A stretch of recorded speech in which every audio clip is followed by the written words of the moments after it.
बिस्मिल्लाहिर्रहमानिर्रहीम। अस्सलामु अलैकुम वरहमतुल्लाहि वबरकातुहू। मैं नए आने वाले अपने मुअज़्ज़िज़ मेहमानों को, अपने पीर भाइयों को, अपने मुरीदों को, अपने शागिर्दों को और जो लोग मेरे साथ इस रूहानी सफ़र में शामिल हैं उन तमाम लोगों को, और जो लोग लश्कर कादरिया, लश्कर कुरैश का हिस्सा हैं, उन तमाम लोगों को खुशामदीद कहता हूँ और उम्मीद करता हूँ कि आप तमाम लोग खैरियत से होंगे। अल्हम्दुलिल्लाह आज हमारी 23वीं ट्रांसमिशन जारी है। जिस तरह हर शब हम आपके लिए बेहतर से बेहतर इल्म, बेहतर से बेहतर नॉलेज, बेहतर से बेहतर मालूमात, बेहतर से बेहतर हर एक वो चीज़ आप लोगों पे ज़ाहिर करते रहे जो हम तक हमारे बुज़ुर्गों से पहुंची। जो कुछ हमने अपने बुज़ुर्गों की सोहबत से हासिल किया, जो कुछ हमने अपने बुज़ुर्गों की खुलवत में जो हमारी गुफ्तगू रही, हमने उसका आपसे ज़िक्र किया। और इंशाअल्लाह ताला अभी तो इब्तिदा है और इब्तिदा में ही ऐसी बातें, तो इसकी इंतहा क्या होगी। इंशाअल्लाह ताला जो वक्त गुज़रता जाएगा मैं हर एक चीज़ से आपको आगाही देता रहूँगा, अपने उन मुसाफिरों के लिए भी, अपने शागिर्दों के लिए भी, अपने मुरीदों के लिए भी जो इस रास्ते पे चलने के लिए उनके लिए इंतहाई ज़रूरी होगा। मैं चाहता हूँ कि मेरी वीडियो ज़्यादा से ज़्यादा, मेरा पैगाम ज़्यादा से ज़्यादा, सिलसिले का पैगाम ज़्यादा से ज़्यादा आप लोगों तक फैलाएं, लोगों तक पहुँचाएं, क्योंकि जिस इखलास के साथ सिलसिले की तालीमात को मैं आम कर रहा हूँ, आप लोगों का भी ये फ़र्ज़ बनता है कि आप इसको ज़्यादा से ज़्यादा शेयर करें, ज़्यादा से ज़्यादा लोगों तक पहुँचाएं, ताकि अगर आपके एक शेयर करने से अगर कोई शख्स इस लश्कर कुरैश का हिस्सा बनता है, इस रूहानी सफ़र का हिस्सा बनता है, तो यकीनन वो अपनी मुराद को पा लेता है। वो जो कुछ भी पढ़ेगा, वो जो कुछ भी करेगा, जो आपके वसीले से आया है, जो आपके एक शेयर करने से आया है, जो आपकी निस्बत से आया है, जो आपकी मोहब्बत से आया है, वो जो कुछ भी पढ़ेगा, वो जो कुछ भी करेगा, उसका सवाब आपके लिए सदका जारिया होगा। आजकल तो इतनी जदीद टेक्नोलॉजी है कि इसने वक्त को इतना सिमेट दिया कि पल भर में मैं मशरिक़ में बैठा हुआ शख्स, मगरिब में रहने वाले लोग मुझे लम्हे में सुन लेते हैं, मुझे देख लेते हैं, सिलसिले की तालीमात को सुन लेते हैं, सिलसिले की तालीमात को देख लेते हैं, और वो राज़ व नियाज़ की बातें जो हमारे बुज़ुर्गों के दरमियान रही हैं उससे इस्तिफ़ादा हासिल करते हैं। ये इस जदीद टेक्नोलॉजी की बदौलत। अगर ये जदीद टेक्नोलॉजी नहीं होती तो शायद आप और हम इतना करीब ना होते। जिन बुज़ुर्गों ने सिलसिले की तालीमात को आम करने के लिए एक जहाँ से दूसरे जहाँ सफ़र किया, एक जगह से दूसरी जगह सफ़र किया, एक मुल्क से दूसरे मुल्क सफ़र किया, उन्होंने उस सफ़र के दौरान कितनी तकालीफ़ें उठाईं, कितनी परेशानियाँ उठाईं, कितनी आजमाइशों से गुज़रे, उसके बाद जाके दीन फैला, उसके बाद जाके सिलसिले की तालीमात फैली। हम और आप कितने खुश नसीब हैं कि हम इस आजमाइश में नहीं हैं, हमने इतनी तकलीफ़ें नहीं उठाई हैं, हमने इतना सफ़र नहीं किया है, हम एक मुल्क से दूसरे मुल्क नहीं गए हैं, लेकिन हम घर बैठे ही सिलसिले की तालीमात को इस तरह फैला रहे हैं जिस तरह फैलाने में बुज़ुर्गान दीन को पूरी पूरी उम्र सर्फ हुई। इस टेक्नोलॉजी का इस्तेमाल ही आपके इख्तियार में है। आप चाहें तो इसका सही इस्तेमाल कर सकते हैं, आप चाहें तो इसका गलत इस्तेमाल कर सकते हैं। आपका एक सही इस्तेमाल और इन्हीं वीडियो से, इन्हीं सिलसिले की तालीमात से अगर कोई शख्स राह रास्त पर आ जाता है और सिलसिले की बातें, बुजुर्गान दीन की बातें, महबूब सुबहानी की बातें और महबूब सुबहानी के क़ल्ब के राज जो आप लोगों तक घर बैठे मिल जाते हैं और आप लोगों को उन ज़िक्र और अस्कार की इजाज़तें आसानी से मिल जाती हैं, आपको उन सूरतों की इजाज़त आसानी से घर बैठे मिल जाती है कि जिनको इजाज़तें लेने के लिए बुजुर्गान दीन जब एक जहाँ से दूसरी जगह सफ़र करते थे तो वो सफ़र दिनों का नहीं महीनों का हुआ करता था, महीनों का नहीं सालों का हुआ करता था। यहाँ तक कि बुजुर्गान दीन अपना घर बार छोड़कर, अपने बीवी बच्चों को छोड़कर एक मुल्क से दूसरे मुल्क सिर्फ़ और सिर्फ दीन का इल्म सीखने जाते थे, सिलसिले की तालीमात को सीखने जाते थे, ख़ानदान क़ादरिया में बैत होने जाते थे। यहाँ तक कि लोग एक जगह से दूसरी जगह अपना आधी आधी ज़िंदगियाँ गुजार दिया करते थे और जो उनका सफ़र होता था उसी सफ़र में ही उनके शेखों को ये इल्म होता था कि फ़लाँ शख्स मेरे घर से निकला है अपने और इल्म को सीखने की जस्तजू में निकला है, तो उसकी तरबियत शुरू हो जाया करती थी। उसके हर कदम पे उसको नेकियां, उसको सवाब मिला करता था।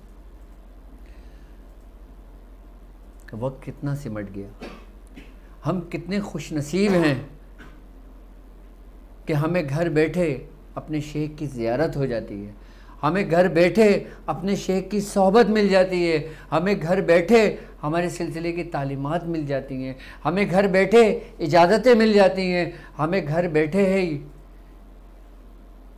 हम अपने सलूक को तय कर सकते हैं। हम कितना खुश नसीब लोग हैं। हम जितना खुश नसीब हैं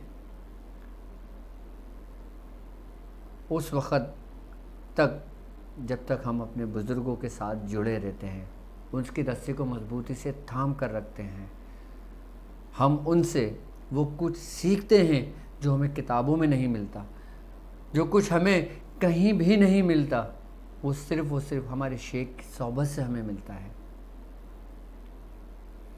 जी नाज़रीन व सामीन किराम, आज हम बात करेंगे शब कदर की।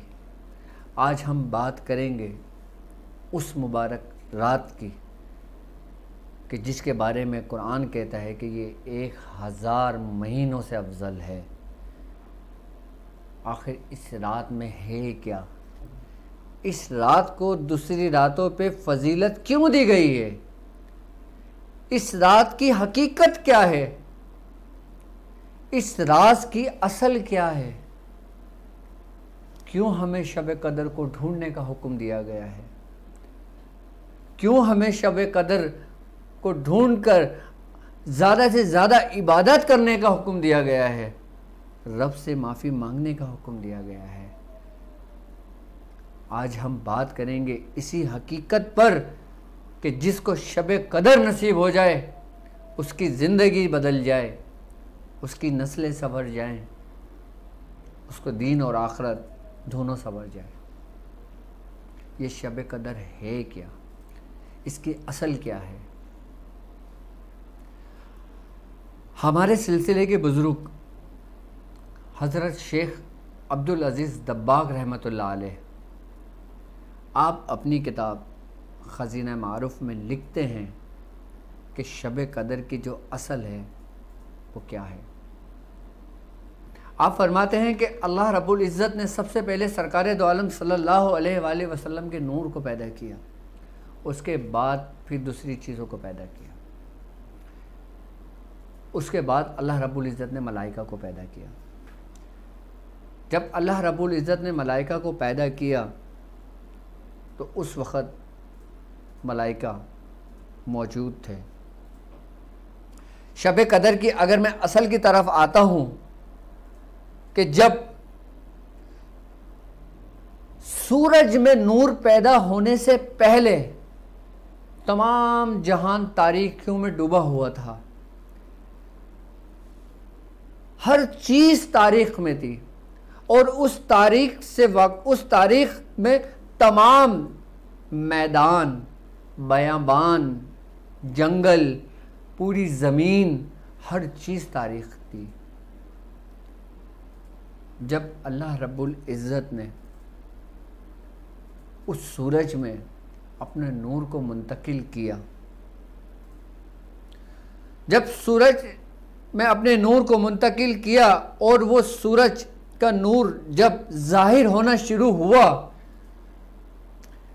वो फरिश्ते जो तारीख से तो वाकफियत रखते थे लेकिन रोशनी से और नूर से वाकफियत नहीं रखते थे, जब उन्होंने इस उजाले को देखा, इस नूर को देखा, तो उनके दिल में, उनके फरिश्तों में एक ख़तरा लाहक हुआ, एक डर पैदा हुआ कि क्या रब ने इन सब चीज़ों को ख़त्म करने का इरादा तो नहीं कर लिया। यहाँ तक कि ज़मीन के फरिश्ते सब एक जगह जमा हो गए, आसमानों से फरिश्ते ज़मीन पर आ गए और सारे फरिश्ते एक जगह जमा होकर गिड़गिड़ाने लगे, आजिज़ी में रब की शुक्र, रब के खौफ के मारे कि हमसे कोई ऐसी गलती सरदर्द ना हो गई हो, हमसे कोई नाफरमानी ना हो गई हो। वो सजदे में चले गए तमाम फरिश्ते, तमाम मलाइका। क्यों?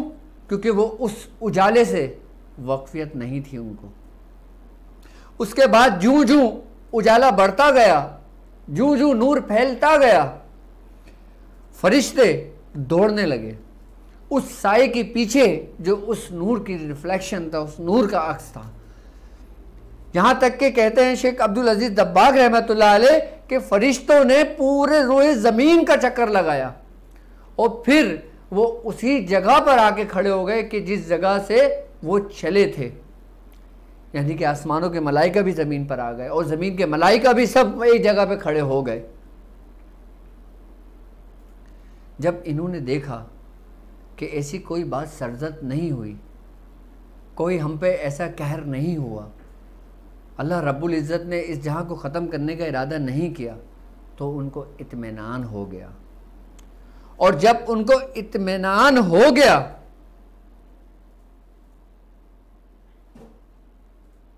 और ज़मीन और आसमान अपनी अपनी जगह पर लौट आए, इसके बाद वो हर साल एक रात में बाहिम जमा होने लगे, यानी कि हर साल वो सब एक जगह जमा होने लगे। यही हज़रत शेख अब्दुल अजीज़ दब्बाग फरमाते हैं कि यही उस नूर की, जो नूर शब कदर का है, यही उसकी असल थी कि जो मलाइकाओं ने देखा और एक खुलबली मच गई। हमें हदीसों से भी एक बात मिलती है कि सरकार दो आलम सल्लल्लाहु अलैहि वसल्लम के पास एक बार हज़रत जिब्राइल अलैहिस्सलाम आए, तो अल्लाह के महबूब ने हज़रत जिब्राइल अलैहिस्सलाम से मुखातिब होकर कहा कि ए जिब्राइल, तुमने अपनी ज़िंदगी में कितनी दफ़ा शब कदर को पाया? तो हज़रत जिब्राइल ने फरमाया कि या रसूल अल्लाह, मैंने कई दफ़ा उस शब कदर के नूर को देखा। तो सरकार दो आलम सल्लल्लाहु अलैहि वसल्लम ने फरमाया, ए जिब्राइल, क्या तुम उस नूर को पहचान सकते हो? जिब्राइल ने कहा, या रसूल अल्लाह, क्यों नहीं, मैंने उसको कई बार देखा है और कई हज़ारों सालों से मैंने उस नूर को देखा है। तो आपने अपनी पेशानी से अपना इमामा थोड़ा ऊपर की जानिब किया तो वही नूर उधर से चमकने लगा। हज़रत जिब्राइल ने कहा, कसम उस रब की, या रसूल अल्लाह, ये वही नूर है जो मैंने शब कदर में देखा था। असल नूर ही नूर मोहम्मद ही है, वो जो शब कदर का नूर है। और यही नूर सरकार दो आलम सल्लल्लाहु अलैहि वसल्लम की पेशानी मुबारक का, कि जिससे चाँद और सूरज रोशन हुए, जिससे ये जहां रोशन हुआ, जिससे लैलतुल क़द्र जैसी शब नसीब हुई। जब हज़रत शेख अब्दुल अजीज़ दब्बाग रहमतुल्लाह अलैह ये वाक़या अपने मुरीदों को बता रहे थे तो उनके मुरीद ने कहा, हज़रत तो क्या शब कदर हज़रत आदम अलैहिस्सलाम की पैदाइश से भी पहले था? जबकि हमें एक हदीस से तो पता चलता है कि सरकार दो आलम सल्लल्लाहु अलैहि वसल्लम ने फरमाया कि शब कदर तो मेरी उम्मत के लिए इस पर ख़ास रखा गया है। तो आपने फरमाया बेशक ये सरकार दो आलम सल्लल्लाहु अलैहि वसल्लम की बरकत से इसका सवाब और इसकी शनाख्त इसी उम्मत के लिए मखसूस है। यानी कि क्योंकि गुज़िश्ता उम्मतों को इसकी वक्फियत की तौफीक नहीं दी गई थी, क्योंकि जो शब कदर जो नूर था उसकी वक्फियत की तौफीक इससे पहले किसी उम्मत को नहीं दी गई थी। जिस तरह जुम्मे की सात है, जुम्मे की कबूलियत की सात है, वो जब हज़रत आदम अलैहिस्सलाम को जब अल्लाह रब्बुल इज़्ज़त ने जुम्मे के दिन पैदा किया था उसी वक्त से थी ना। लेकिन उन उम्मत जुम्मे की कबूलियत की भी जो साथ है ना, वो भी उसी ही की भी वक्फियत की तौफीक जो ना इसी ही उम्मत के हिस्से में आई है, सरकार दो आलम सल्लल्लाहु अलैहि वसल्लम की बरकतों की वजह से इसी उम्मत के हिस्से में आई है। क्योंकि जब यहूद को पेश हुई तो उन्होंने हफ्ते के दिन को अपनाया, जब ईसाइयों में पेश हुई तो इन्होंने इतवार के दिन को अपनाया, उसको उन्होंने मौतबर कहा। जिस तरह हमारे यहाँ जुम्मे का दिन तमाम दिनों पे फजीलियत रखता है, अफजल है तमाम दिनों से जुम्मे का दिन, शब कदर ये वही नूर मुहम्मदी है। और सहाबा कराम की तो हर शब ही शब कदर होती थी। क्यों? क्योंकि तो वही उस नूर के पास थे। अल्लाह रब्बुल इज़्ज़त ने सरकार दो आलम सल्लल्लाहु अलैहि वसल्लम को नूर भी सरकार दो आलम सल्लल्लाहु अलैहि वसल्लम के चेहरे मुबारक में 70 पर्दों में महफूज किया हुआ था, पोशीदा रखा हुआ था। जो सहाबी सरकार दो आलम के जितने करीब होते, जितनी मोहब्बत रखते, उतने हिजाबात उन सहाबी से हटा दिए जाते। यहाँ तक कि हज़रत अबू बकर सिद्दीक़ रज़ी अल्लाह ताला अन्हु आप पे कोई हिजाब नहीं था। यहाँ तक कि सरकार दो आलम सल्लल्लाहु अलैहि वसल्लम ने हज़रत अबू बकर सिद्दीक़ रज़ी अल्लाह ताला अन्हु को मुखातिब होकर फरमाया कि सिद्दीक़ तुम में और मुझ में, यानी कि हम दोनों में कोई हिजाब नहीं है। अगर फ़र्क है तो सिर्फ इतना है कि मैं नबी हूँ और तुम नबी नहीं हो। क्या नूर था वो! ये वही नूर था कि जिसके नूर के वसीले से ही दुआएं कबूल होती हैं। इस नूर के ज़हूर से ही अल्लाह रब्बुल इज़्ज़त हमारे तमाम गुनाहों को मिटा देता है। यहाँ तक कि सरकार दो आलम सल्लल्लाहु अलैहि वसल्लम के दिल में आया कि वो अपनी उम्मत को, सहाबा कराम को बता दें कि कौन सी शब वो नूर ज़हूर करता है, वो शब कदर होती है। जब आप मस्जिद नबी से निकले तो आपने देखा कि दो सहाबी आपस में लड़ रहे हैं, तो आपने अपनी ज़ुबान मुबारक को बंद कर लिया और आप पे एक जलाल सा आ गया। तो सहाबा ने जब अर्ज़ किया आपसे, आपने फरमाया कि मैं तुम्हें शब कदर का बताने वाला था, लेकिन अब अल्लाह रब्बुल इज़्ज़त ने इस पर एक हिजाब कर दिया, वरना मेरी ये ख्वाहिश थी कि मैं तुम लोगों पे शब कदर को ज़ाहिर कर दूँ। इस लोगों को शब कदर, तो सहाबा ने फरमाया या रसूल अल्लाह, फिर हम शब कदर को कैसे ढूंढें? तो आपने फरमाया कि रमज़ान के आखिरी अशरे में ढूंढो, और रमज़ान के आखिरी अशरे में उस 5 ताक रातों में ढूंढो कि जिनकी तादाद ताक में हो, यानी 21, 23, 25 27 और 29। अब बुजुर्गान दीन ने अपने मुशाहिदात से जिस शब कदर को पाया, आपने उस तरह अपने मुरीदीन को तालीम करना शुरू कर दी कि जैसे हज़रत शेख अबुल हसन शाज़ली रहमतुल्लाह अलैह फरमाते हैं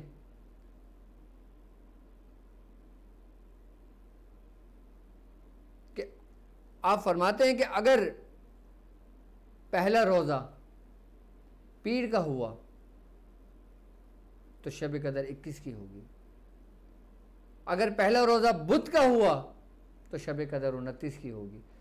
ये उन बुजुर्गाने दीन के अपने अपने मुशाहिदात थे,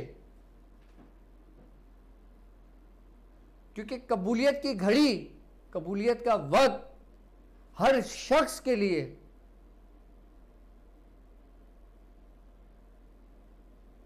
उस शख्स को शब कदर मिलती है कि जिसको अल्लाह तौफीक देता है। शब कदर को पाने के लिए रब की तौफीक होना बहुत ज़रूरी है, वरना शब कदर आप सारी ज़िंदगी ढूंढते रहो, नहीं मिलती। और तौफीक हमें कैसे मिलेगी? तौफीक हमें अता से मिलेगी, तौफीक हमें मोहब्बत से मिलेगी, तौफीक हमें आजिज़ी से मिलेगी, तौफीक हमें उस वक्त मिलेगी कि जब हम अपने बुज़ुर्गों की रस्सी को मजबूती से थामेंगे। तौफीक हमें उस वक्त मिलेगी कि जब हमारे दिलों में उस रब जो ज़ात तौफीक अता करती है, उसके दोस्तों की मोहब्बत उनके दिलों में होगी। और जब तक अल्लाह तुम्हें तौफीक नहीं देगा, तौफीक नहीं देता, उस वक़्त तक जब तक तुम्हारे दिलों में उसके दोस्तों की मोहब्बत ना हो।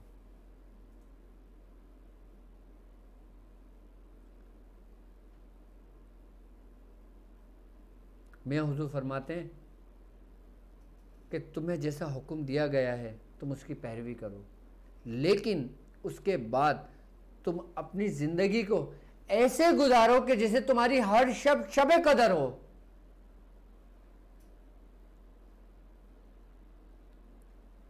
जिस तरह तुम 5 ताक रातों में शब कदर को ढूंढने में मेहनत करते हो, इबादत गुजार करते हो, आओजारी करते हो, अपने गुनाहों की माफ़ी मांगते हो, अपने आप को सिलेंडर कर देते हो,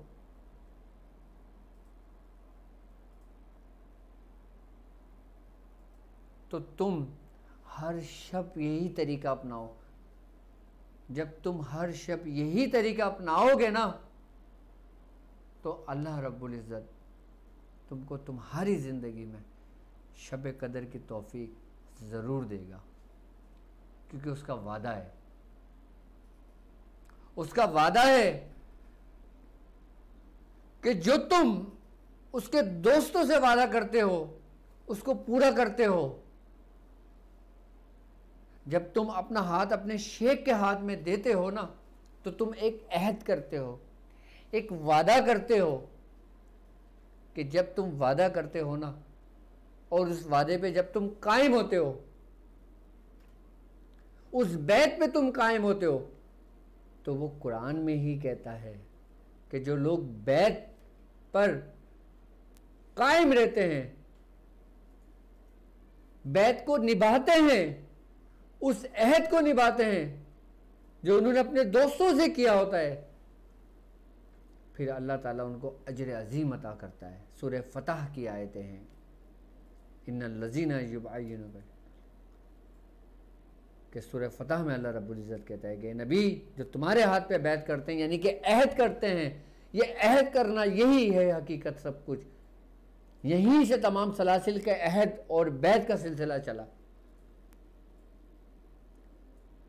कि नबी जो तुम्हारे हाथ पे बैत करते हैं ये अल्लाह ही के हाथ पे बैत करते हैं, और जो इस बैत को निभाता है, इस अहद को निभाता है, फिर अल्लाह रब्बुल इज़्ज़त इसको अजर अता करते हैं।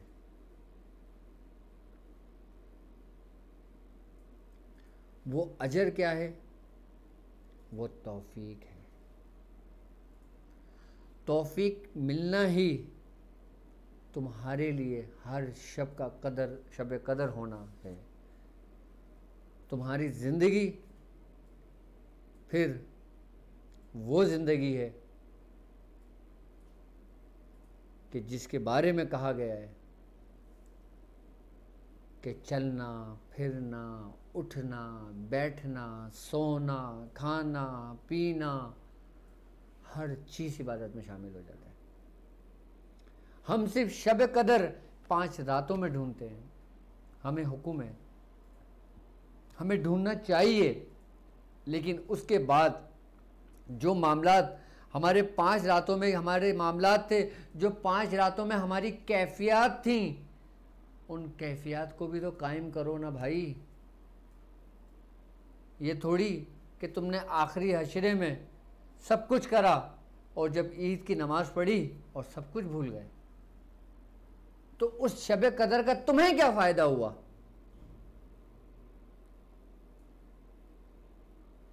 उन इबादतों का तुम्हें क्या फ़ायदा हुआ? जिन गुनाहों की तुमने माफ़ी मांगी है, फिर उनका क्या फ़ायदा हुआ? तुम्हारा रब तो गफ़ार है, वो तो तुम्हें बख्श देगा। तुम्हारा रब तो सत्तार है, वो तुम्हारे सारे ऐबों को ढांप देगा। लेकिन तुम अपने रब के लिए क्या कर रहे हो? तुमने अपने रब के लिए क्या किया? क्योंकि तुम अपने रब के लिए कुछ कर भी नहीं सकते, क्योंकि तुम अपने रब को जानते ही नहीं हो। करा उसके लिए जाता है जिसको जाना जाता है।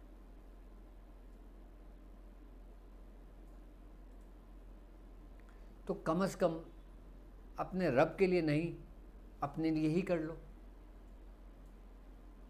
जो दिन हम रमज़ान में गुजारते हैं, जो शब हम रमज़ान में गुजारते हैं, काश हम ये दिन, काश हम ये शब, काश हम ये रात आम दिनों में भी गुजारना शुरू कर दें।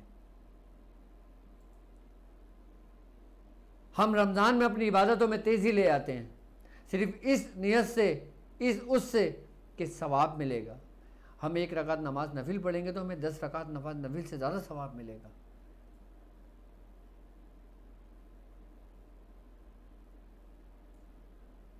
क्या हम इबादत सवाब के लिए कर रहे हैं? क्या हम इबादत इसलिए कर रहे हैं कि हमें 10 गुना अजर मिलेगा? बेशक वो हर चीज़ पे कादिर है, वो 10 गुना नहीं, वो तुम्हें 10 लाख गुना ज़्यादा उसका अजर दे सकता है। उसके ख़जाने में कोई कमी नहीं है। वो जब रमज़ानों में देने में कुदरत रखता है, तो क्या वो तुम्हें आम दिनों में देने में कुदरत नहीं रखता? बेशक वो रखता है, लेकिन हम गाफिल हैं।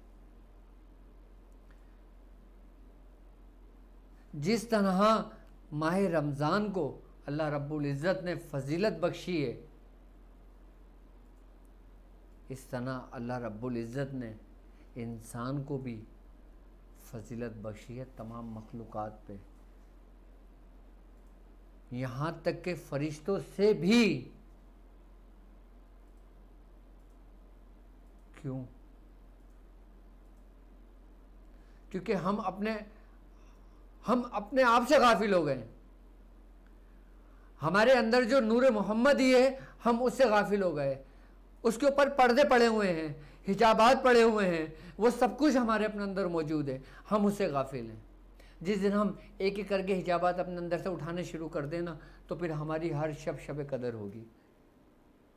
फिर हमारा हर महीना माह रमज़ान का महीना होगा। फिर हमारी मौत जब वक्त नज़ा का आलम होगा ना, फिर वो हमारी ईद का दिन होगा। फिर तुम्हारा रब तुमसे कहेगा कि ए इत्मीनान पाने वाली नफ्स, लौट अपने रब की तरफ कि तेरा रब तुझसे राज़ी हुआ, और जा मेरी जन्नत में दाखिल हो जा।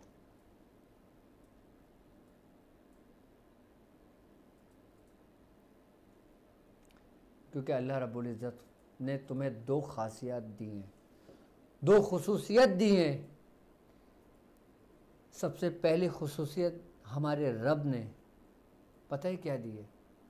जो हमें सबसे ज़्यादा हर मखलूक पे हमें फजीलत दे दी है,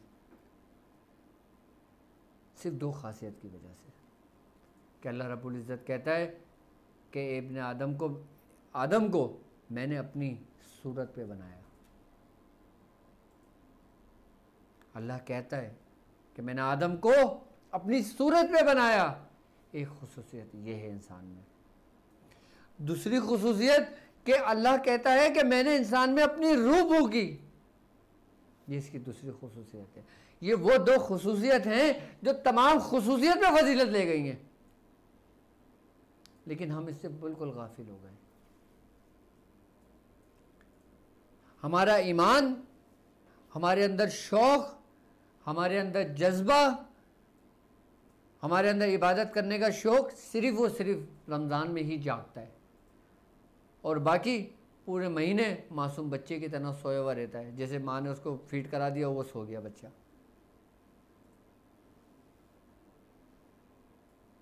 कब तक हम गफलत की नींद में रहेंगे? कब तक हम गफलत की ज़िंदगी जिएंगे? क्या अभी वो वक्त नहीं आया है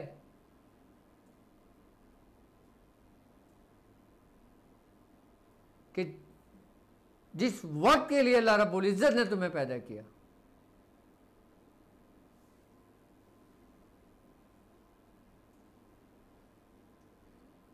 क्या वो वक्त नहीं आया है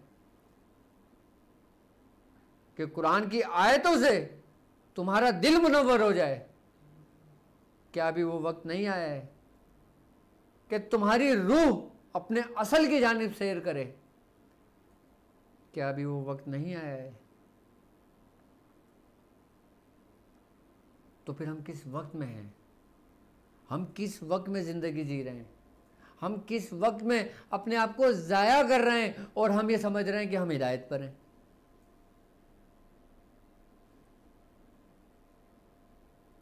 अपना तज्जिया तो करें कि क्या हम वाकई ही ऐसी ज़िंदगी गुजार रहे हैं कि जिसे हमें गुजारने का हुक्म दिया गया है? क्या हमने वाकई अपने रब को रब मान लिया है? क्या अभी हम अपने नफसानी ख्वाहिशात के पीछे हैं?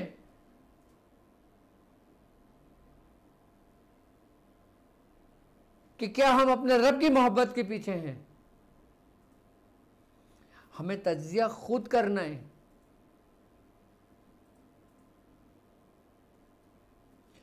हमें खुद तज्जिया करना है कि हमने रमज़ान के 23 रोज़े कैसे गुजारे।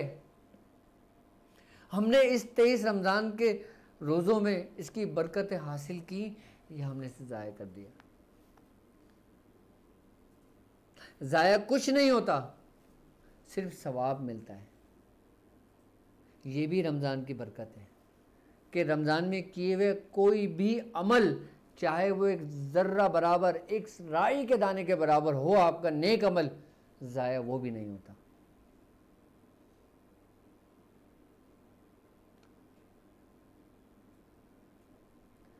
क्या हमने सब कुछ ये सवाब के लिए किया था? क्या हमने सब कुछ रिज़्क़ को पाने के लिए किया था? क्या हमने ये सब कुछ अपने दुनियावी मकासद के लिए किया था? क्या हमने सब कुछ ये पढ़ा इसलिए कि हमारी औलाद फरमाबरदार हो जाए? क्या हमने सब कुछ इसलिए पढ़ा, हमने इसलिए चिल्ले करे, इसलिए अमल करे कि हम इस अमल में कामयाब हो जाएं?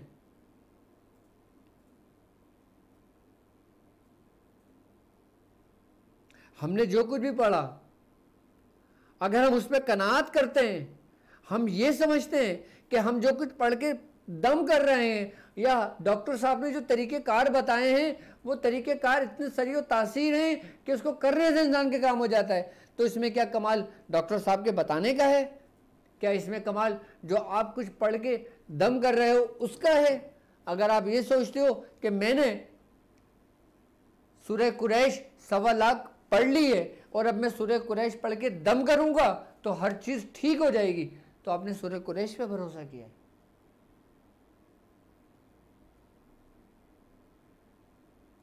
और यही भरोसा अगर आपको अपने रब पर होता,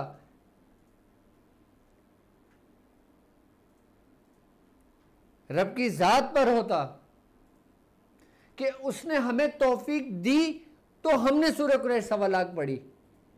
अगर हमारी नीयत ये होती तो हम मकबूल बारगाह हैं। अगर हमारी नीयत ये होगी कि हमने सूरह कुरैश पढ़ा और अब पढ़ने से जो भी मामलात होंगे उसका करने वाली ज़ात अल्लाह रब्बुल इज़्ज़त की है, तो हमारे अंदर एक यकीन पैदा होगा। हमारी ज़ुबान में हम सूरह कुरैश पढ़ते हैं, ज़रूरी नहीं कि वो तासीर हो, तासीर रब के अमर में है, हुक्म में है। अब शब कदर है, आज बैरूनी ममालिक में है, कल पाकिस्तान में होगी। हम खूब शब कदर में दुआएं करेंगे और उसके बाद के मामलात फिर अलामान अल हफीज़।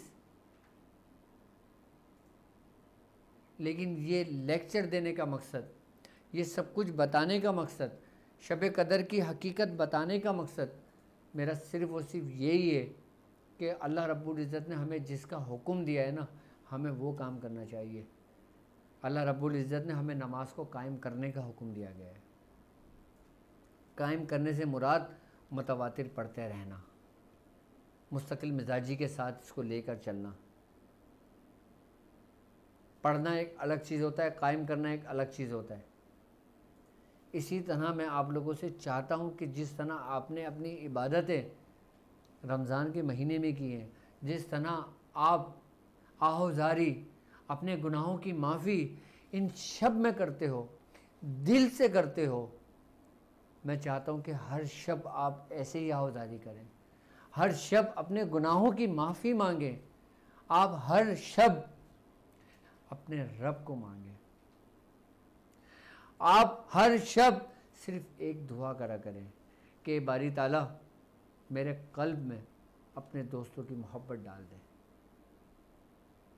ये एक दुआ मैंने आपकी ऐसी बताई है, ये आपकी तमाम दुआओं पे फजीलत ले जाती है, आपको पता है, और आपकी तमाम दुआओं पे सबकत ले जाती है।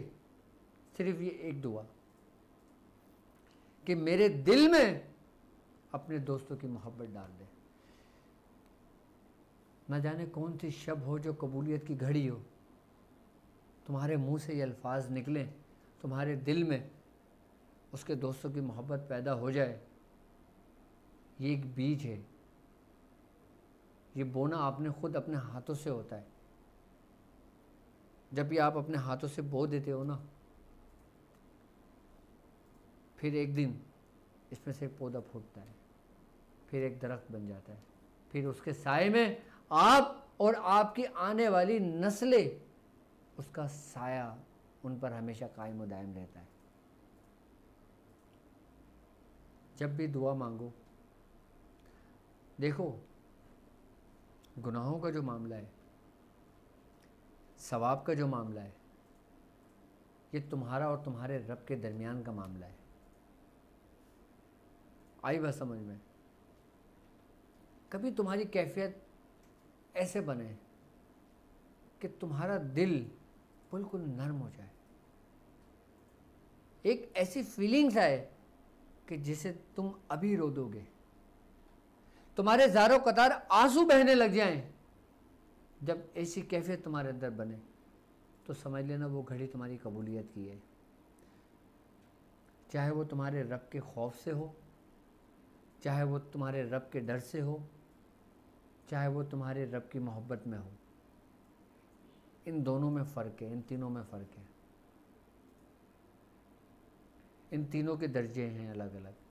एक वो आंसू जो रब के खौफ से निकला है, उसकी तासीर और उसका दर्जा अलग है। एक वो आंसू का कतरा जो तुम्हारे रब की मोहब्बत में निकला है, उसकी तासीर, उसका दर्जा अलग है।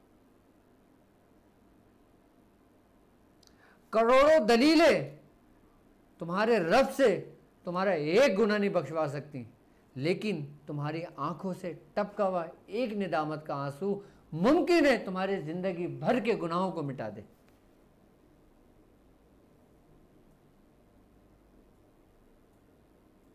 गुनाहों की माफ़ी ये तुम्हारा और तुम्हारे रब का मामला है।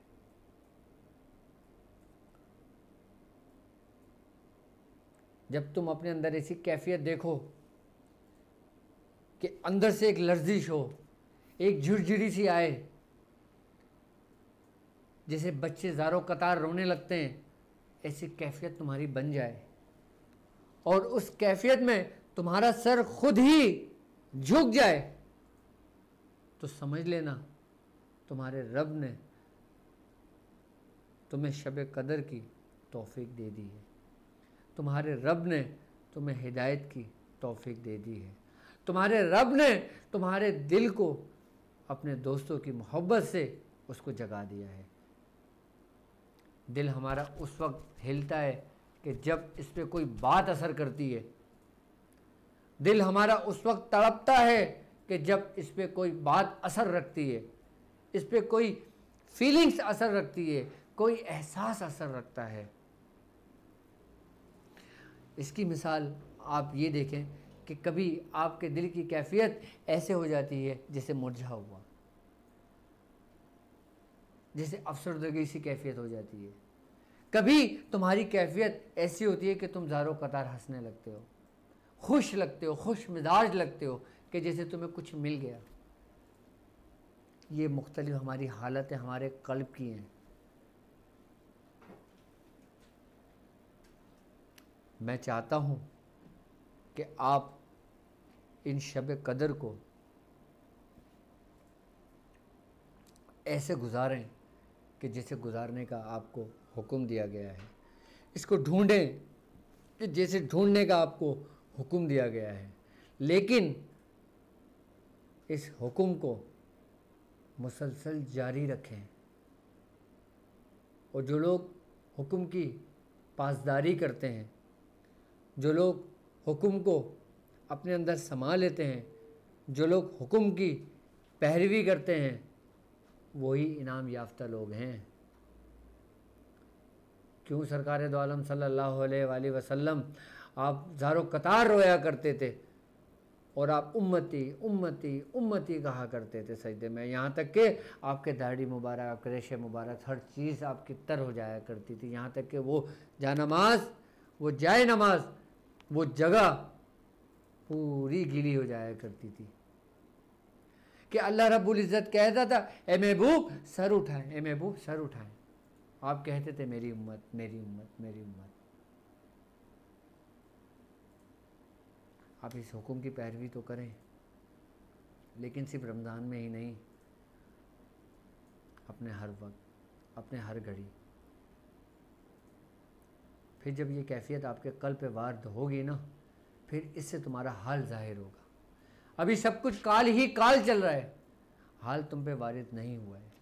हाल उसी वक्त वारिद होगा कि जब तुम्हारा रब तुम्हें तौफीक देगा।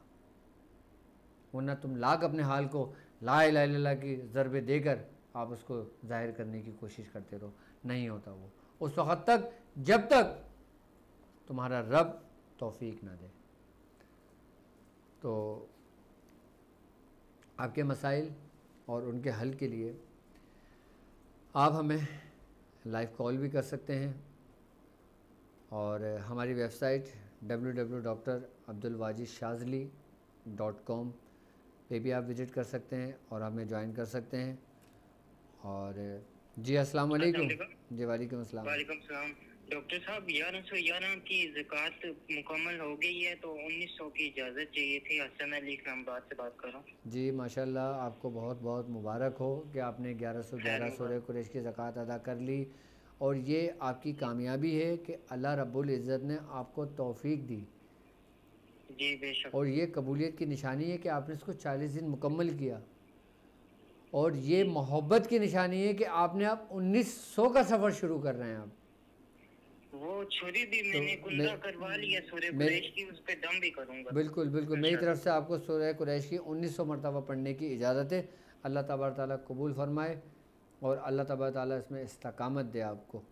और इसके फयूज़ात, इसकी बरकतें आपको अल्लाह रब्बुल इज़्ज़त अता फ़रमाए।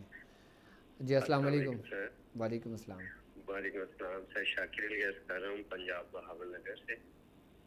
जी जी।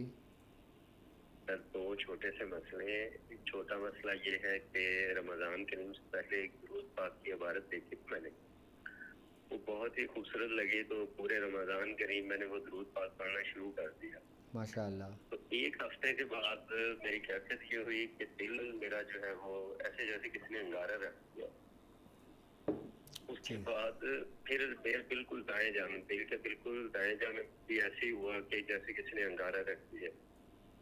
फिर सीने के दरमियान में मेरे कानों की ये जो लो है ये गर्म हो जाती है, जलने लग जाती है, सर्दी भी होने लग जाती है। मुझे कुछ समझ नहीं आ रहा कि क्या हो। ठीक है। और दूसरा मसला ये है, सूरह मुज़म्मिल शरीफ में जब मोहब्बत की घर से पढ़ता था, ठीक है। तकरीबन 3 साल लगातार मैंने विज़ में रखी। ठीक है। साल के बाद करीबन 5-6 माह पहले मुझे ख्वाब आया, और वो ख्वाब 4 बार आया तकरीबन। उसमें यह था कि मैं सूरह मुज़म्मिल शरीफ पढ़ता था, तो पढ़ते पढ़ते भूल जाता था ख्वाब में, और कुछ लोग थे वो मुझ पे हंसते थे। जब चौथी बार मुझे ख्वाब आया तो मैं देखता हूँ कि जहाँ से मैं भूल गया था वहीं से मुझे दोबारा याद आ जाती है। जैसे ही याद आती है वो सारे के सारे जो ख्वाब में हंसते थे वो डंडे सोटे लेके मेरे पीछे पड़ जाते। ठीक है। तो मेरी जब आंख खुलती है तो उसके बाद से अब तक मुझे याद ही नहीं पड़ता कि मैंने दोबारा कब पढ़ी थी। मैं सारे दिन में अगर 3-4 बार भी पढ़ने की कोशिश करता हूँ तो ऐसे लगता है जैसे पता नहीं मेरे लिए पढ़ना कितना भारी हो गया। चलें चलें, माशाल्लाह। मेरी तरफ से भी आपको इजाज़त है, और बाकी मामलात भी मैं इंशाल्लाह देख लेता हूँ आपके। और ख्वाब के अंदर सूरह मुज़म्मिल शरीफ का पढ़ना ये भी बाइस बरकत की अलामत है, ये भी तौफ़ीक़ की अलामत है। और सूरह मुज़म्मिल ख्वाब में पढ़ना, इसका मतलब ये है कि आपके दिलों के अंदर, आपके दिल में औलिया अल्लाह की मोहब्बत पैदा हो चुकी है। जी अस्सलाम वालेकुम। वालेकुम सलाम। डॉक्टर साहब, मेरा सवाल ये था कि मुझे माशाल्लाह से 40 दिन हो गए शुरू प्रवेश की, मैंने काफ़ी डाली 1900 की मैंने। सही। तो अभी मैं 313 जारी रखना चाह रहा हूँ, तो इसमें एहराम पहन के मैं पढ़ूँ या बगैर एहराम के पढ़ सकता हूँ? अगर आप कितनी मरतबा पढ़ना चाह रहे हैं? 313 मरतबा। नहीं, आप 313 मरतबा बग़ैर एहराम के पढ़ें, और इसको 40 दिन मुकम्मल करें। जब आप 1900 की तादाद में पहुँचेंगे फिर मैं इंशाल्लाह इसके तरीक़ेकार आपको समझाऊँगा। 1900 की तादाद पढ़ ली है मैंने, मुकम्मल हो गई कल रात नहीं, को आप मेरी। हाँ बस ठीक है, फिर आपने एहराम बांध के नहीं पढ़ना है, फिर आपने ऐसे ही नॉर्मल पढ़ना है। ठीक है। और एक और डॉक्टर साहब, मैंने पहले डॉट वाली मशक की थी, उससे मेरी आंखों में दर्द हुआ। फिर मैंने नाक वाली मशक करी, तो अभी जो है मैं आंखें बंद करता हूँ, नाक का स्वर करता हूँ, तो आंखों में दर्द होता है। बस रुक जाएँ, इंशाल्लाह ताला मैं ईद के बाद आप लोगों को कुछ तरीक़ेकार समझाने वाला हूँ। जो लोग मेरे साथ इस रूहानी सफ़र में हैं और जो लोग प्रैक्टिस कर रहे हैं मेडिटेशन की, तो मैं इंशाल्लाह ताला उनको मज़ीद आगे कुछ रहनुमाई फरमाऊँगा और फिर तरीक़ेकार समझाऊँगा। ठीक है। ईद के बाद हमारा इंशाल्लाह ताला सेशन शुरू होगा। आई साइड वीक है, उसके लिए हाँ, उसके लिए भी ज़रूर बताऊँगा। और जिनकी आई साइड वीक हो, जिनकी आँखों में मोतिया हो, जिनकी आँखों में कोई प्रॉब्लम हो, वो सूरह नबा पढ़ना शुरू करें। सूरह नबा कम से कम एक बार असर की नमाज के बाद पढ़ लिया करें। और सूरह नबा पढ़ने वाला कभी भी आँख के मर्ज़ में मुब्तला नहीं होता। जी अस्सलाम वालेकुम। अस्सलाम वालेकुम डॉक्टर साहब। वालेकुम अस्सलाम। डॉक्टर साहब, मैंने अल्लाह का नक्शे 66 का, ठीक है, उसका ज़कात अदा किया था 11 दिन का। उसका अमल और तेज करने के लिए कुछ है क्या डॉक्टर साहब? अमल को मजबूत करने के लिए अमल को मजबूत करने के लिए उसी अमल के अंदर अपने आप को मशगूल रखना, ये सबसे बेहतरीन अमल है। ठीक है। कुछ उसमें कुछ ऐड करना पड़ेगा डॉक्टर साहब? नहीं, कुछ नहीं, जिस तरतीब व तरीके से चल रहे हैं बस उसी तरतीब व तरीके से चलें। बाकी अल्लाह ताला आपको कबूल व कामयाबी अता फ़रमाए। जी अस्सलाम वालेकुम। हेलो अस्सलाम वालेकुम। वालेकुम अस्सलाम। कौन और कहाँ से बात कर रही हैं आप? जी हम यूएसए से बात कर रहे हैं। तो आपको मैंने अपनी बेटी की पिक्चर्स भी सेंड की थी और आपसे बात हुई थी। आपने कहा था 5th को मुझे कॉल कीजिएगा, ठीक है। लेकिन हमने आपको मैसेज भी किया और मेरी बहन लेकिन आपकी तरफ से बिल्कुल कोई response बिल्कुल नहीं आया। रमज़ान में देखें टाइम बहुत मुख्तसर सा होता है और अभी आप ऑन एयर हैं और लाइव आपकी कॉल है बाकायदा। और मैं इंशाल्लाह ताला ट्रांसमिशन से फ़ारिग होकर फिर मैं इंशाल्लाह ताला आपसे बात करता हूँ। मैं स्पेशली कोशिश करता हूँ कि आपके लिए मैं टाइम निकालूँ। और रमज़ान में बहुत मुख्तसर सा वक्त होता है। मैं इंशाल्लाह ताला मेरी पूरी कोशिश ये होगी कि रमज़ान के बाद मैं हफ़्ते में 1 दिन या 2 दिन आप लोगों के लिए स्पेशली आपके मसाइल और उनके हल के लिए रखूँगा और फिर सिर्फ़ और सिर्फ आपके मसाइल को सुनूँगा और उनका हल ऑन द स्पॉट उसी वक्त में इंशाल्लाह आपको बताऊँगा और मुकम्मल अमल इंशाल्लाह ताला उससे आप बहुत कुछ सीखेंगे इंशाल्लाह। जी अस्सलाम वालेकुम डॉक्टर साहब। वालेकुम अस्सलाम। जी डॉक्टर साहब, मेरा नाम मोहम्मद असलम हैदराबाद इंडिया से बात कर रहा हूँ। ठीक है। जी डॉक्टर साहब, मेरा एक मसला है, वो ये है कि मैं एक कंपनी में काम करता हूँ जहाँ पे मेरी नौकरी जो है शिफ्ट में रहती है, ज़्यादातर रात में रहती है। पूरा 1 महीना रात में करना पड़ेगा। उसकी वजह से सुबह में जो है कुछ इबादत नहीं कर सक रहा हूँ, मैं यादगार कर सक रहा हूँ। बड़ी मेहरबानी होगी अगर कुछ वजीफा बता दें इसके अंदर जो है वही कंपनी में दिन की नौकरी मिल जाए या फिर किसी और कंपनी में। अच्छा, कंटिन्यू नौकरी के लिए ना आप एक काम करें कि अल्लाहुम्मा या काज़ियल हाजात, क्या जी हजूर। अल्लाहुम्मा या काज़ियल हाजात 300 मरतबा रोज़ाना पढ़ना शुरू करें और 11 दिन इसको मुकम्मल करें इंशाल्लाह। ठीक है, इसकी बरकत से आपको नौकरी मिल जाएगी। ठीक है। और आसिफ इमरान साहब, अस्सलाम वालेकुम उस्ताद मोहतरम, हुब का कोई पुरतासीर अमल बता दें, उसके बारे में इरशाद फरमा दें। हुब के अमल की शायद मैंने पिछली दफ़ा बताया था या नहीं बताया। हुब के अमल नहीं बताया ना मैंने। चलें आसिफ साहब, मैं इंशाल्लाह ताला आज की ट्रांसमिशन में आपको हुब का अमल मैं इंशाल्लाह बताता हूँ। ठीक है जी। अस्सलाम वालेकुम। हेलो जी, अस्सलाम वालेकुम। जी वालेकुम अस्सलाम। जी, मैं शाकिर खान बोल रहा हूँ इंडिया से। जी जी। और क्या है ये कि मैं 6 साल से मतलब पढ़ाई कंप्लीट हो गया था इंजीनियरिंग का, लेकिन मैं जॉब सही मिल नहीं पाया और फिर अभी तो मैं जॉबलेस हूँ। तो और बहुत परेशान हूँ जॉब के लिए। कहीं अप्लाई करता हूँ तो रुकावटें आ जाती है।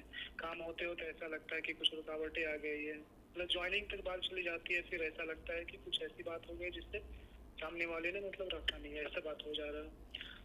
और एक मसला जी, मेरा नाम शाकिर खाना और माँ का नाम अंजुम आ रहा। ठीक है। और एक और मसला कि मेरी वाइफ जो है, उनका जब वो मखसूस एग्जाम जो चलता है उसमें उनको बहुत ज़्यादा मतलब पेन होता है, बहुत ज़्यादा। और उसके मतलब जो तबीयत भी होती है वो नासाज टाइप मतलब अजीब गरीब टाइप की रहती है। तो उनके बारे में भी कुछ शायद फरमा दें। ठीक है। उनका नाम नाज़नीन नाज है। ठीक है मेरे भाई, बिल्कुल आप जिस जगह पर रहते हैं ना वो जगह मुतासिर है और आप इसके हल के लिए ना आप एक काम ये कीजिए कि आप सूरह कुरैश, जी ठीक है, अभी सूरह कुरैश पढ़ रहे हैं आप या नहीं? नहीं, इसकी इजाज़त चाहिए था, वो बोलना भूल गया। इसकी ठीक है, इजाज़त मुझे मेरी चाहिए तरफ था, से तो आपको इजाज़त सूरह कर। कुरैश की इजाज़त है। आप कम से कम जी 313 मरतबा सूरह कुरैश पढ़ना शुरू करें। ठीक है। जी और पानी दम करके आप जी भी पिएं और अपने वाइफ को भी पिलाएं। ठीक है। और जी जब जी आपके वाइफ के वो दिन शुरू हों कि जिन दिनों में तकलीफ़ ज़्यादा होती है तो वो एक काम ये करें कि जायफल लें। जायफल समझते हैं? जी जो जी जी जाफर। जायफल, ठीक है, आप जायफल लें, एक दाना उसको पीस लें। पीसने के बाद आपने उस दाने को पीस लें और उसके ऊपर आपने 70 मरतबा सूरह कुरैश पढ़ के उस पर दम कर लें। उसके 7 हिस्से कर लें। एक चुटकी रोज़ाना सुबह नहर मुँह आपकी वाइफ ने खाना है उन्हीं दौरान के जिस दिन उनके वो दिन शुरू हों। जब 7 दिन मुकम्मल हो जाए तो ये मुकम्मल कर लें आप अपना। उसके बाद इंशाल्लाह ताला उसमें भी आराम आएगा और फिर नेक्स्ट वन उनको इसी कैफियत नहीं होगी। अस्सलाम वालेकुम। वालेकुम अस्सलाम। डॉक्टर वाजिद साहब बात कर रहे हैं? जी बात कर रहा हूँ मैं। हुजूर, मैं पिशावर से जमील अहमद बात कर रहा हूँ। और रमजान से आपके सारे प्रोग्राम बड़े शौक से देख रहा हूँ और मुझे बड़ा फायदा भी हो रहा है। और माशाअल्लाह। आपकी इजाजत से 313 दफा मैंने सूरत कुरैश शरीफ परसों से शुरू की थी, तो मैंने कहा आपसे इजाजत ले लूँ। तो 2 दिन जो 313 पढ़ा है वो मैंने हजूर गौस पाक रहमतुल्लाह अलैह को इसाले सवाब कर दिया है। अल्लाह तो पाक कल से कबूल फिर फरमाए। आपकी इजाजत से फिर शुरू करना चाहता हूँ। ठीक है, बिल्कुल मेरी तरफ से आपको इजाज़त है। और जो लोग अमल और तो कुछ नहीं पूछना चाह रहे आप? जी जी पूछना है जी। मैं जो आपने जो सूरत मुज़म्मिल शरीफ को जो अमल बताया है वो मैं चिरकाफ के साथ शुरू किया हुआ है, उसको आज 5 दिन हो गए हैं। अल्लाह तो पाक मेरे कबूल पास फरमाए। टाइम काफ़ी है, तो मैंने अपना सूरत रहमान शरीफ की भी ज़कात अदा की हुई है और हिज़्बुल बार शरीफ की भी। तो मैं ठीक है, चाहता हूँ कि दोपहर सुबह मैं वो चिरकाफ के साथ करूँ, दोपहर को हिज़्बुल बार शरीफ के साथ करूँ और शाम को सूरत मुज़म्मिल रहमान शरीफ के साथ करूँ। इजाज़त आपसे चाहिए थी। बिल्कुल मेरी तरफ से आपको इजाज़त है। अल्लाह तबारक ताला आपको 3 दफा 3 अमल मैं 3 दफा दिन में कर सकता हूँ आपकी इजाजत से। बिल्कुल कर सकते हैं आप। ठीक है, बड़ी मेहरबानी है ज़रूर। और बस मैं इंशाल्लाह आपसे मुलाकात की बड़ी ख्वाहिश है और आपका पेशावर में आने का बड़ी शिद्दत से इंतज़ार कर रहा हूँ। इंशाल्लाह इंशाल्लाह ज़रूर आपसे मुलाकात होगी। अपना ख्याल दुआ में रखिएगा। याद रखिए। जी जी जी बिल्कुल जी बिल्कुल बिल्कुल। जी अब्दुल्ला हकीम रिजवी ख़ान साहब, आपको मेरी तरफ़ से सूरह कुरैश की और नादे अली की इजाज़त है। अस्सलाम वालेकुम। जी वालेकुम अस्सलाम। डॉक्टर वाजिद साहब बात कर रहे हैं? जी बात कर रहा हूँ मैं। अच्छा हुजूर, कैसे तबीयत आपकी, ठीक है आप? जी अल्हम्दुलिल्लाह अल्हम्दुलिल्लाह। अच्छा हुजूर, आपसे मशवरा ये करना था कि मैंने तकरीबन कुछ 6 महीने पहले सूरह मुज़म्मिल की जो है वो ज़कात निकाली। ठीक है, 41 दिन की पर डे जो है वो 41 मरतबा है। उसमें जो मेरा दिन था 35वां या 36वां और 37वां, इनमें 2 दफ़ा मुझे जो है वो हाजिरी हुई मौक़िल की, जिसमें मतलब उसने एक दफ़ा ये एक्सेप्ट किया कि 3 दफ़ा उसने बोला कि ठीक है मैं आपके ताबे आता हूँ, लेकिन बाद में वो ना तो उसने कोई मामला तय किया आने के लिए, ना वो मेरे पास दोबारा हाजिर हुआ, ना कोई ऐसा कोई कोड आपस में ठीक है। मतलब हमारा डिस्कस हो आप एक काम कीजिए, कुछ बातें ऐसी होती हैं जो ऑन एयर नहीं कर सकते और ना मैं आपको ऑन एयर समझा सकता हूँ। ट्रांसमिशन ख़त्म होने के बाद आप मुझे 1 घंटे के बाद मुझे कॉल करेंगे, ठीक है? उसके बाद मैं आपको पर्सनली समझाऊंगा और फिर उसको बुलाने के तरीक़ेकार बताऊंगा आपको। ओके, अपना ख्याल रखिएगा इंशाअल्लाह ताला। अच्छा, अब असल में हुब का अमल बताने में मुझे ख़ुद एक डर लगता है कि उसका लोग मिसयूज़ ना कर लें। तो मैं बाकायदा तौर पे ये आपको हिदायत दे रहा हूँ कि जो हुब का अमल मैं आपको बता रहा हूँ, आपने इसका सिर्फ़ और सिर्फ जायज़ इस्तेमाल करेंगे तो आपको फ़ायदा होगा, और अगर आप नाजायज़ किसी के लिए करेंगे तो ये ध्यान में रखना कि जब हमें फ़ायदा हो सकता है, हर एक्शन का रिएक्शन भी होता है। अब हम आगे बढ़ते हैं हुब के अमल की जानिब। जो लोग चाहते हैं कि हुब का अमल करें, उन्होंने करना ये है कि इय्याका नअबुदु व इय्याका नस्तईन, सिर्फ ये आयत, इय्याका नअबुदु व इय्याका नस्तईन 40 दिन में 1.25 लाख करना है, और रोज़ की इसकी तादाद 3125 होगी। और आपने ये अमल चाँद की पहली तारीख से शुरू करना है, और अमल करने के जो लवाज़मात हैं, आपने करना ये है कि आपने एक थाल लेना है स्टील का, उसमें पानी भर लेना है और 2 फूल गुलाब के लेना है। आपने स्टील के थाल के अंदर पानी रख कर आपने 2 फूल उस पानी के ऊपर रख देना है। फूल आप एक इस सिम रखिएगा, एक इस सिम रखिएगा। आप अपना अमल पढ़ना शुरू कर दें। जब आपका अमल 1 दिन की तादाद पूरी हो जाए, आप उस पानी में दम कर लें, उस फूल को आप अलग कर लें और पानी को किसी बोतल में जमा कर लें। जब दूसरे दिन आप बैठेंगे अमल करने, आपने वही थाल लेना है और फिर वही पानी डालना है और फिर गुलाब के फूल एक इस सिम और एक इस सिम रखिएगा और फिर आप अमल अपना मुकम्मल करें। आपने इस तरह 40 दिन अमल करना है।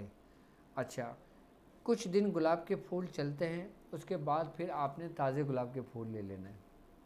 यानी कि अगर आप डेली 2 गुलाब के फूल ताज़े लेना चाहें तो डेली आप 2 ले लें, और अगर आप ताज़े फूल रेगुलर ना ले सकें तो आप थोड़े बहुत फूल अपने घर पे लाके रख लें कि आपको पता चले कि 1 हफ़्ते में मेरे फूल ये मुकम्मल हो जाएंगे। आप उसको फ्रीज़ कर दें या फ्रीज़र में रख दें ताकि फूल ख़राब भी ना हो, ना मुरझाएं। आप रोज़ाना 2 फूल लें, उसी थाल के अंदर एक इस्म रखें, एक इस्म रखें और अपनी पढ़ाई शुरू कर दें। आपने 40 दिन ये अमल मुकम्मल करना है, इसी तरतीब और इसी तरीके के साथ पढ़ना है। और जब आप पढ़ाई पे बैठेंगे तो आपने अपना रुख शुमाल की जानिब रखना है और सर पे आपने टोपी नहीं पहनना, सर पे आपने इमामा नहीं बांधना, सर आपने बरहना रखना है। और इस अमल की तासीर ये होगी कि जब आप ये अमल कर रहे होंगे, जब आप बैठेंगे, आपने एक फूल इस सिम रखा है, एक फूल इस सिम रखा है आपने, उसके बाद पढ़ाई के दौरान जब आप ये ख्याल करेंगे कि ये फूल इस फूल से मिल जाए, वो फूल उसी वक्त मिल जाएगा।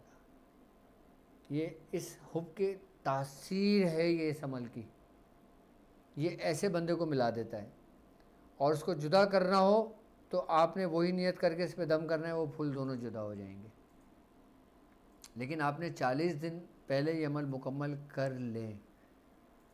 और एक बात याद रखिएगा कि हर एक्शन का रिएक्शन होता है, और जो लोग हुब का इस अमल करना चाहें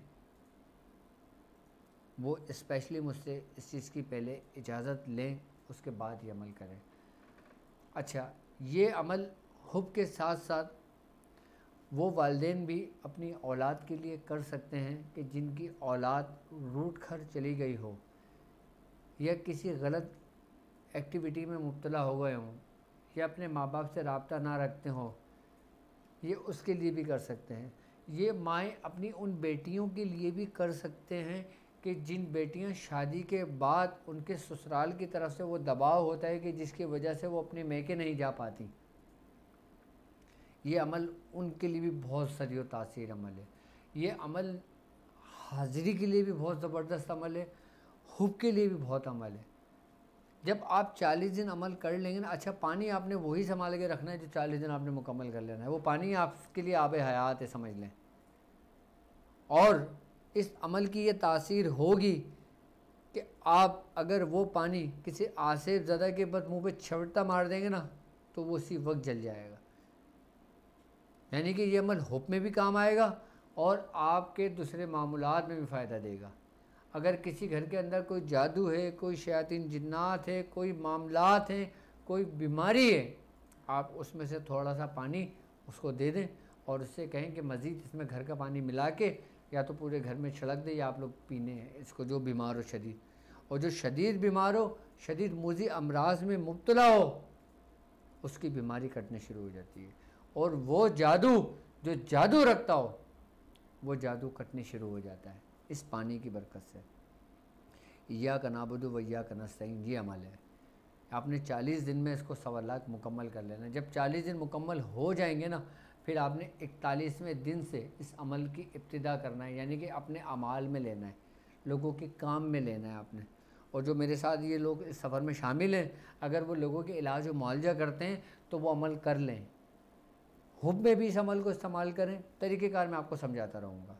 अमल का तरीक़ाकार मैंने समझा दिया आपको और तरीक़ेकार मैं समझाता रहूँगा। लेकिन जब ये 40 दिन का अमल करेंगे ना, तो तर्क जलाली और जमाली लाजमी कर लीजिएगा, क्योंकि तर्क जलाली और जमाली जब हम करते हैं तो हमारा अमल जल्दी कामयाब हो जाता है। ये अमल आपके हुब के लिए भी चलेगा और ये अमल शयातीन को जलाने के लिए भी काम आएगा और दूसरे मामलात के लिए भी काम आएगा। और जो लोग रूठ के जा चुके होते हैं उनके लिए भी इस्तेमाल होगा। लेकिन अगर हम हुब के लिए अगर कोई काम करेंगे तो आपने जो ना, एक फूल इस जानिब रखना है, एक फूल उस जानिब रखना है। अच्छा, ये उस्ताद मोहतरम, क्या औरतें भी हुब के अमल के लिए बरहना सर रखेंगी और फूल की जगह कुछ और नहीं ले सकते? नहीं मेरी बहन, अगर मेरी बहन जो इस रास्ते पे हैं वो उन्होंने बंद कमरे में ही अमल करना है और सर को जो ना खुला रखना है, यानी कि आपने दुपट्टा अपने गले में डाल देना है, सर आपका खुला होना चाहिए। और अगर मर्द करें तो मर्द भी अपना सर खुला रखें। और अगर आप लोगों को अगर इस अमल के दौरान और भी कुछ पूछना है तो कमेंट्स में पूछ लें। सिर्फ आपके पास 5 मिनट का टाइम है, उस 5 मिनट में आप जो कमेंट्स करेंगे इस अमल के मुतालिक पूछेंगे, मैं इंशाल्लाह इस अमल के मुतालिक बता दूंगा। अभी मैं लाइव कॉल नहीं ले रहा, सिर्फ इस अमल के मुतालिक जिसने मुझसे जो पूछना है वो मुझसे पूछ सकता है।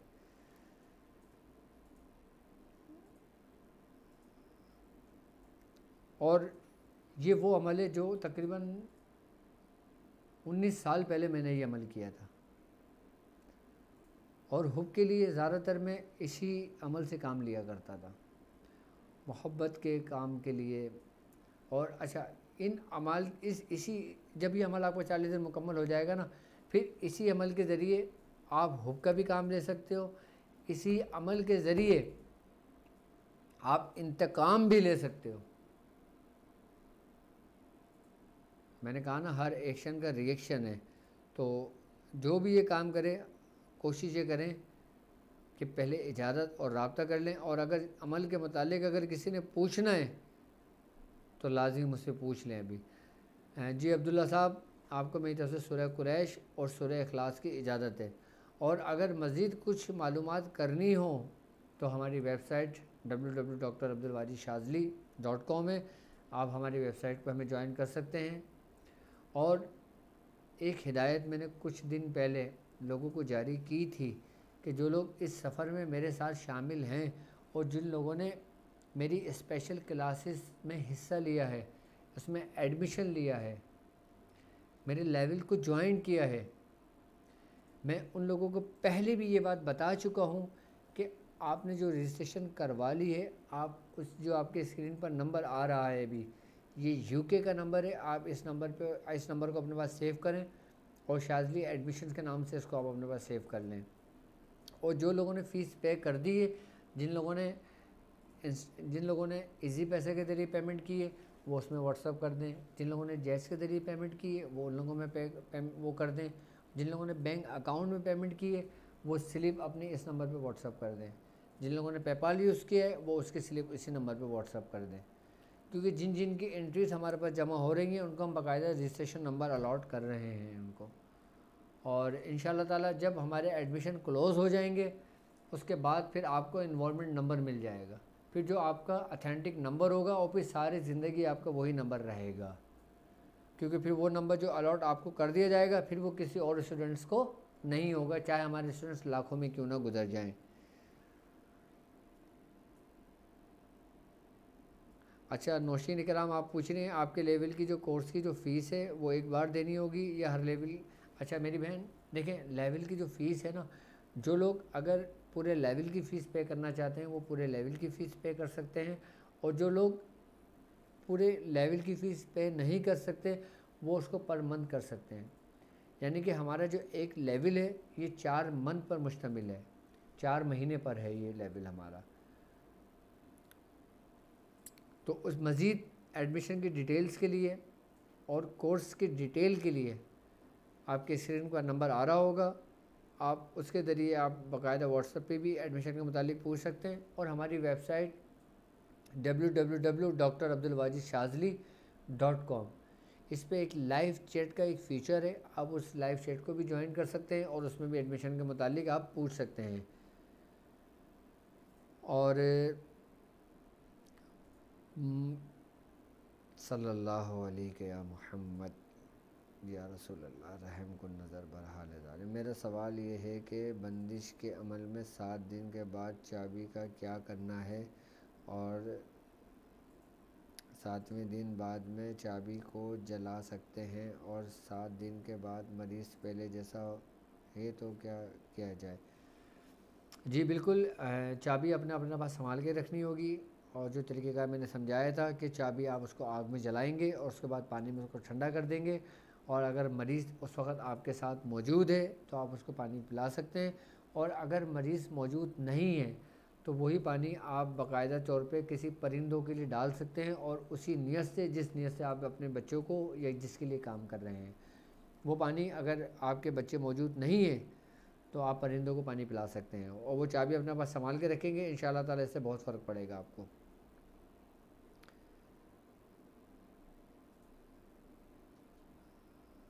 आवाज़ बड़ी कम आ रही है ट्रांसमिशन की, ठीक कर दिया आपने बस? ठीक है।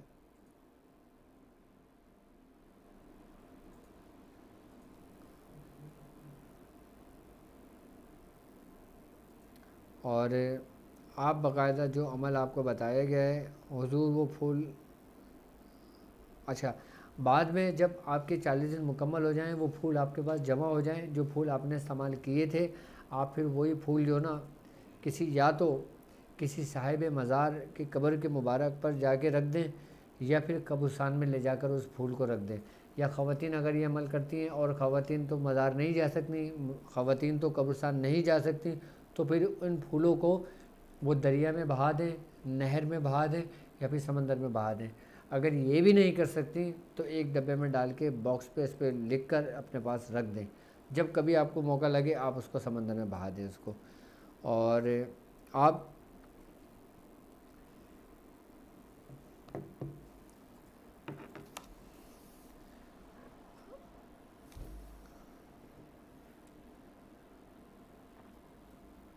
अल्लाह तबारक ताला हमको हमारे बुज़ुर्गों की रस्सी को मजबूती से थामने वाला बनाए, और दुआओं में शामिल हो जाएं।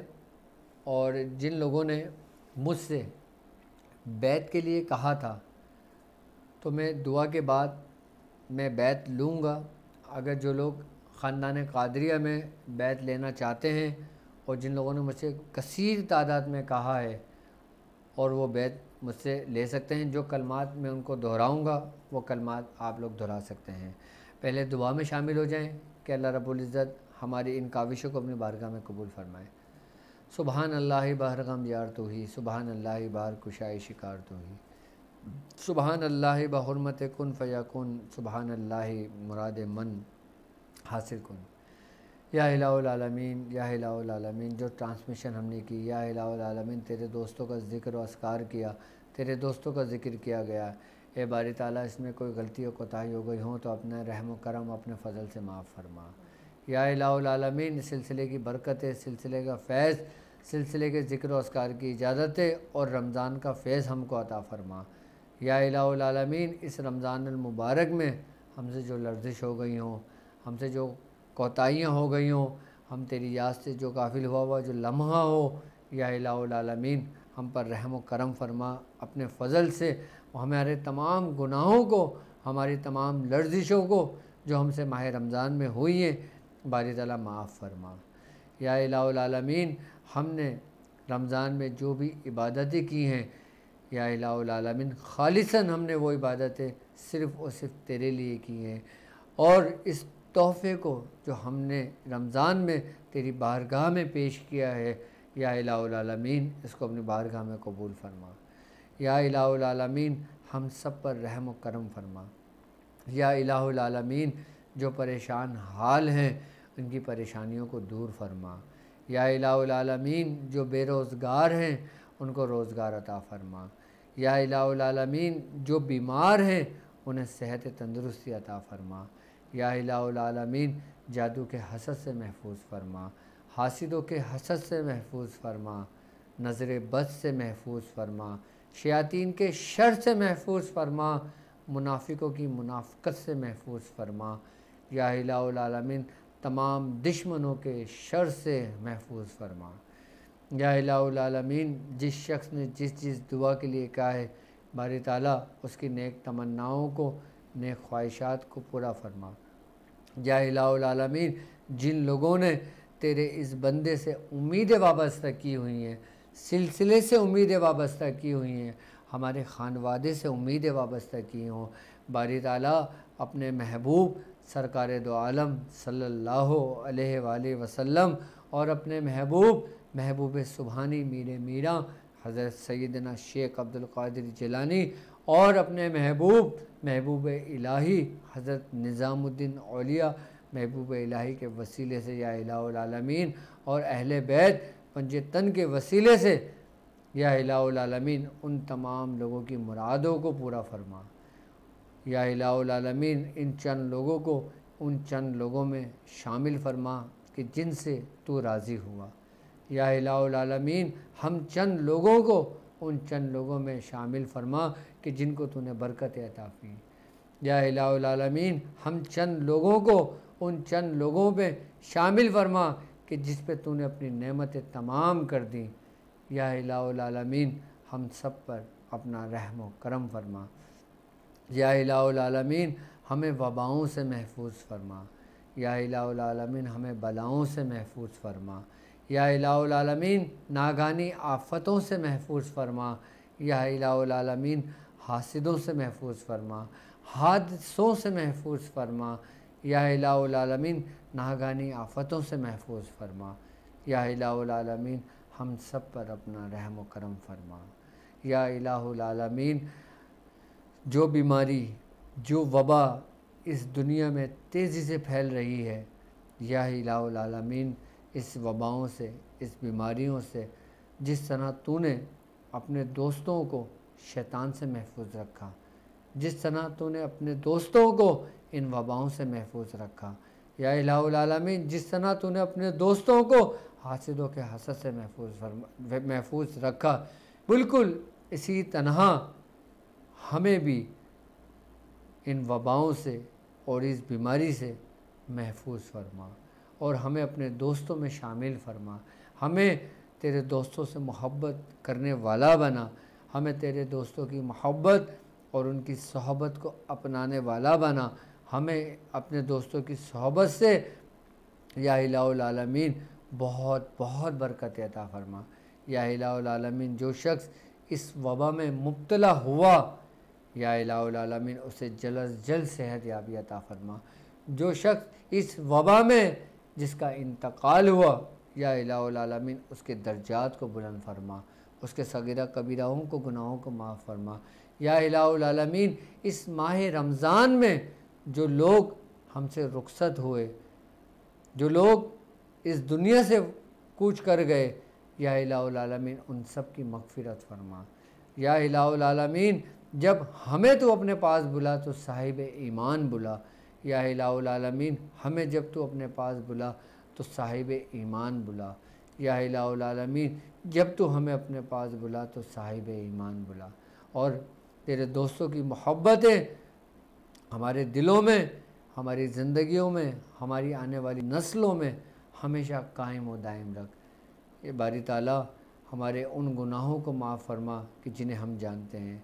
ए बारी ताला हम तुझसे माफ़ी मांगते हैं, हमारे उन गुनाहों को माफ़ फरमा जिन्हें हम जानते हों, जिन्हें हम नहीं जानते। ए बारी ताला हमें शब कदर अता फरमा।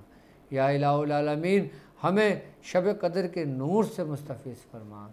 या इलाहुल आलमीन हमें शब कदर के नूर अता फरमा।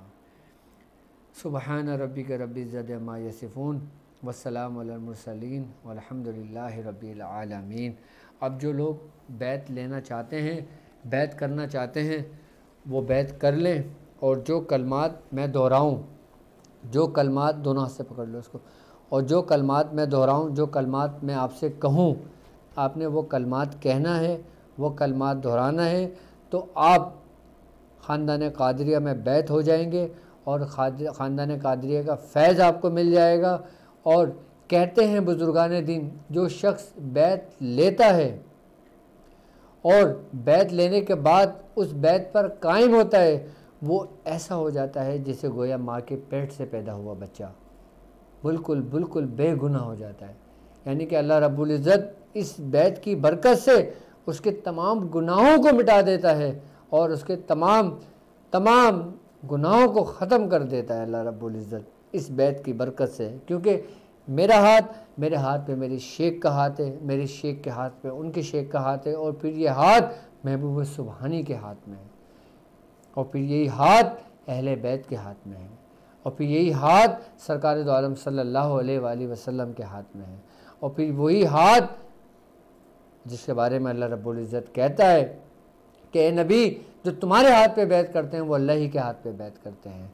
ये बैत का सिलसिला हमारे बुज़ुर्गान दीन की सुन्नत और हमारे खानवादे का तरीक़ेकार है। जो लोग अपने गुनाहों से माफ़ी चाहते हैं, गुनाहों से तौबा करना चाहते हैं और हमारे सिलसिले में बैत होना चाहते हैं और इस सिलसिले से मज़ीद फ़ैज़ उठाना चाहते हैं, तो जो कलमात मैं उनसे कहूँगा वो कलमात वो आप लोग दोहरा लीजिएगा। आप लोग तमाम लोग एक मरतबा सूरह फ़ातिहा पढ़ लें। बिस्मिल्लाहिर्रहमानिर्रहीम अल्हम्दुलिल्लाहि रब्बिल आलमीन अर्रहमानिर्रहीम मालिकि यौमिद्दीन इय्याका नअबुदु व इय्याका नस्तईन इहदिनस सिरातल मुस्तकीम सिरातल लज़ीना अनअमता अलैहिम गैरिल मग़दूबि अलैहिम वलद्दालिन। कहो मैं ईमान लाया अल्लाह पर, अल्लाह के रसूलों पर, मलाइका पर, जन्नत पर, दोज़ख पर, नेकी पर, बदी पर, मरने पर, मरने के बाद दोबारा ज़िंदा होने पर, और मैं तौबा करता हूँ अपने तमाम गुनाहों से जिन्हें मैं जानता हूँ, जिन्हें मैं नहीं जानता, और मैं अहद करता हूँ, बैत करता हूँ अपनी बाकी ज़िंदगी सरकारे दो आलम सल्लल्लाहु अलैहि वसल्लम के फरमान के मुताबिक गुजारूँगा। मैंने आप तमाम लोगों को ख़ानदान कादरिया, सिलसिला सोहरवर्दिया, चिश्ती, कलंदरी, अब्बुल उलाई, जहांगीरी, हसनी, उस्मानी में अपने शेख हकीम सूफ़ी तारिक अहमद शाह आरिफ के हाथ पर आपसे बैत ली। क्या आपने बैत कबूल की? क्या आपने बैत कबूल की? क्या आपने बैत कबूल की? पढ़ो ला इलाहा इल्लल्लाहु मुहम्मदुर रसूलुल्लाह। बस चुप। अल्लाह रब्बुल इज़्ज़त हमें इस अहद को, इस बैत को निभाने वाला बनाए। और जिन लोगों ने मुझसे बैत का कहा था, अल्हम्दुलिल्लाह जिन लोगों ने बैत इस वीडियो देखकर ली है, अल्लाह रब्बुल इज़्ज़त उसको कबूल फ़रमाए। और जो हाथ आप लोगों का मैंने हाथ अपने शेख हकीम सूफ़ी तारिक अहमद शाह आरिफ और मियाँ हुज़ूर के हाथ में दिए, अल्लाह रब्बुल इज़्ज़त आपको इस्तकामत दे, कबूल फ़रमाए और मियाँ हुज़ूर के सदक़े तुफ़ैल में हमारी हाजतों को पूरा फ़रमाए। अब मुझे इजाज़त दीजिए इस बात पे कि आप अपना बहुत ख़याल रखेंगे। अस्सलामु अलैकुम व रहमतुल्लाहि व बरकातुहू।